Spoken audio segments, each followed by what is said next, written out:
Hey guys, so today I'm going to make a Berry Rooty Syrup. It's actually a recipe I got from Mountain Rose Herbs. When you become a member, they send you this nice little ebook and it talks about how to make tinctures and has a couple different recipes. And my husband, who will not drink tea, really likes this to help boost his immune system. My kids say it's too bitter.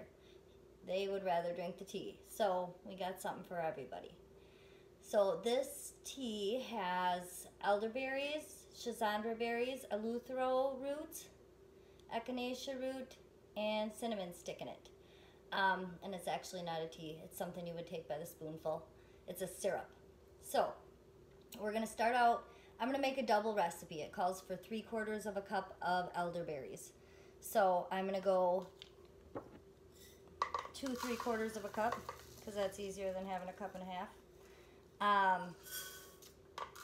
Elderberries are awesome for your immune system. They help your body stop viruses from replicating, and I wouldn't go without them in the cold and flu season.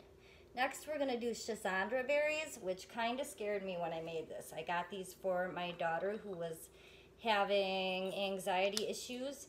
They're part of Chinese medicine and Ayurveda. They are an adaptogenic herb, so they help your body adapt to stress. They help give you a better immune system response and increase your endurance, energy, and they're also a tonic herb, which means you could take them every day the rest of your life and it wouldn't cause a problem, which is a requirement of being an adaptogen. So I was worried about them though because she would not take them. The flavor of them is pretty rough. They call them the 5 flavor berry. I could eat one or two a day and be okay with it, but she's like, no way. Kids are a little more touchy. I think see, I could eat one now. It is 5 flavors. It's like flowery and bitter and sweet all at the same time. But we're going to put a 1/2 cup of those in there. Oh, they're a little bit stuck in my container. Okay, there we go. Next, we're going to put in eluthero. Eluthero is an old Chinese medicine herb. It is also an adaptogenic herb. So it does all those same great things that schisandra berry does. With the double recipe, I'm going to do 1/2 cup of this also. So that should boost our immune function, give us a better stress response, more energy, fight fatigue, and all that. And then we have Echinacea. I'm going to use a 1/4 cup of bought Echinacea and a 1/4 cup of my own Echinacea, rather than using up all mine, because my son says it tastes better than the stuff you can buy. So if he wants a tea rather than this syrup that he doesn't like, I will still have some in stock for him. It's only December, so we got a ways to go. My roots are bigger and harder to pour though. I have to grab them out of here by hand. Alright, I like to leave them in a little bit bigger chunks. I know they say to chop them, but I think they stay fresher.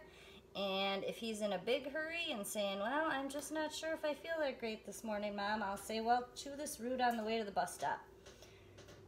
And that's the thing about herbs. Were you really getting sick? Were you not getting sick? Probably half the time you really were getting sick and they worked, and half the the time you really weren't. That's the hard thing to know. But he seems to think it works. I think it works, so we're sticking with it. All right, and then we're just gonna put organic cinnamon stick in there. Actually, 2 of them. Cinnamon will help warm you up. It's antimicrobial, so it's killing all those viruses and bacteria and things you don't want. And then it's antioxidant. So, and it smells good and it tastes good. Covers up some of that schisandra berry taste maybe. Okay, and then I'm doubling the recipe, so that's 6 cups of water. I already measured it out. Just gonna pour it in here. I'm gonna bring it to a light boil, like a simmer boil.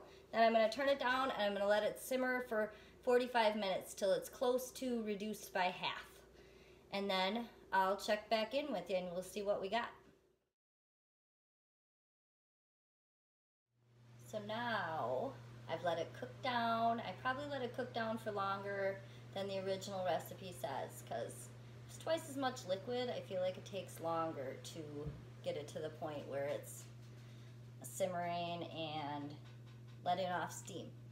So here we got the mash, and I got this handy dandy strainer, mortar, I don't know what you even call this, from my grandma, but she used it for tomatoes. We're gonna dump it in there. You could strain it out in a cheesecloth or whatever you got handy. Oh, now I got it screwed up. Okay, so I'm gonna dump it into there, see what we got.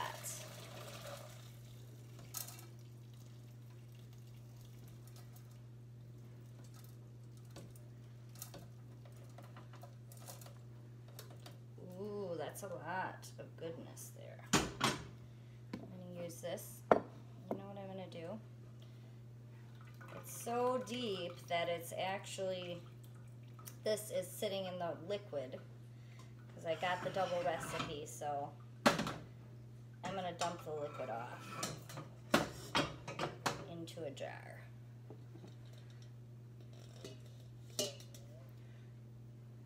Straining it isn't going to be that work very well if it's sitting in the bottom of the liquid. There we go.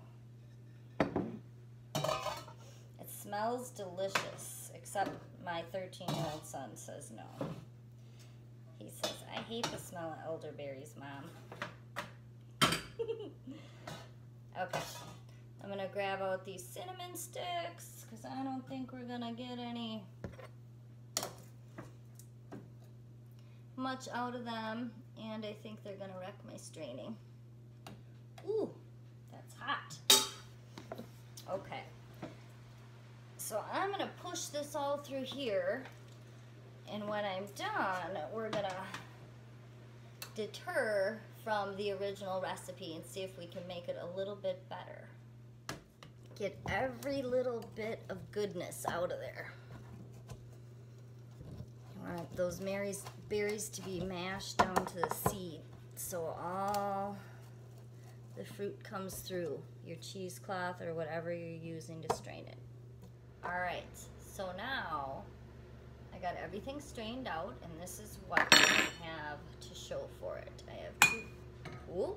have two jars full of elderberry, echinacea, schisandra, eluthero syrup with a little bit of cinnamon. And I have some elderberry, echinacea, schisandra, eluthero mash. So what I'm gonna do, in the original recipe, you just wanna add honey to this, equal amounts, and throw all this away. But I think that we can probably still get a little or a lot of goodness out of this mash. So what I'm gonna do is put about a third of it in this, or fill this jar about a third of the way full.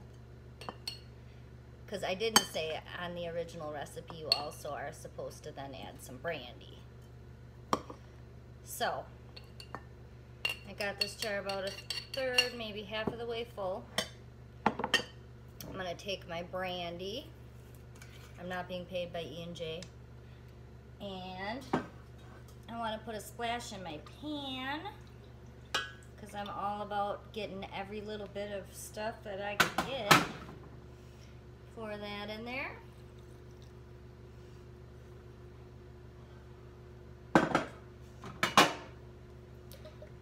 Put a splash in my bowl to get all the goodness out of there.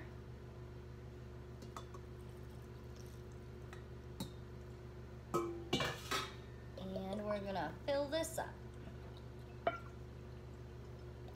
I could probably add a little bit more mash to it also. Once it got wet, it really went down. I thought I had it close to a third, but I think it was probably only a quarter.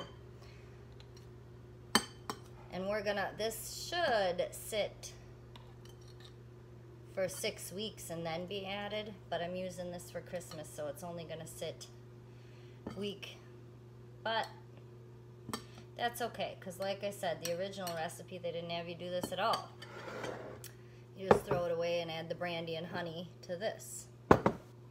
So I'm gonna let this sit for a week. Strain it out again.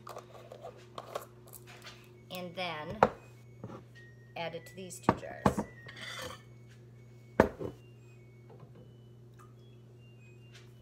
So for now, we're gonna put the honey in here.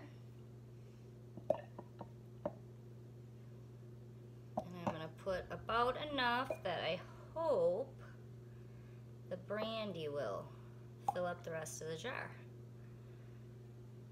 And it should have been about equal parts. I think it was a little less, but the first time I made this, I thought it was a little too sweet for our tastes. So I think it's okay to have a little less. We still got that honey goodness, and we used untreated honey, unpasteurized, from a local honey farm, Northern Lights Honey Farm in Eagle, Wisconsin. All right. I'm probably not supposed to lick my fingers, but so these aren't full all the way, but I'm gonna cap them off, keep them in the refrigerator for a week, and then strain out this brandy and add this, and that'll be my final product. I will post the video before I do that, but I'll update it after I get it done. So you'll have to see if this is the updated version or not. As with anything else, make sure you put on your label. Bye guys.